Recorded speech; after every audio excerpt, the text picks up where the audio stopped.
मागील 15 तासांपासून कोकण रेल्वेचे अनेक प्रवासी रत्नागिरी रेल्वे स्टेशनवरच वाट पाहत थांबले आहेत। जनशताब्दी आणि तुतारी एक्सप्रेस गाड्या रत्नागिरी स्टेशनवर खोळंबल्या आहेत। त्यामुळे प्रवाशांचे मोठे हाल होत असून वर्किंग डे असल्यामुळे कोकण रेल्वे प्रशासनानं लवकरात लवकर प्रवाशांची जाण्याची सोय करावी अशी मागणी संतप्त प्रवाशांनी केली आहे। काल 5 वाजल्यापासून मी जनशताब्दी एक्सप्रेसमध्ये आहे। जवळजवळ आज 15 तास झालेले आहेत। मी रत्नागिरीला आहे।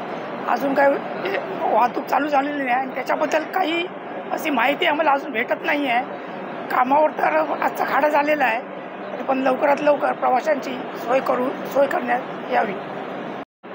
कोकण रेल्वेची पूर्णपणे वाहतूक ठप्प झाली आहे। गेल्या 14 तासांपासून ही वाहतूक ठप्प झालेली आहे। पूर्ण रात्रीपासून इथे थांबलाय। काय सांगा?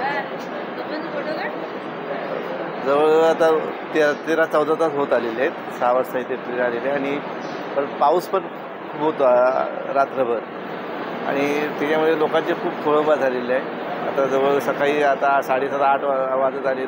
अजून लोक अपेक्षित आहेत की ट्रेन लवकर सुटेल म्हणून, पण अजून काय तसं कोण काय सांगत नाही। ठोस असं काय सांगत नाही आहे की बाबा आता या 8:30ला या 8:45ला गाडी ट्रेन सुटेल वगैरे, असं कोणीही अजून सांगत नाही।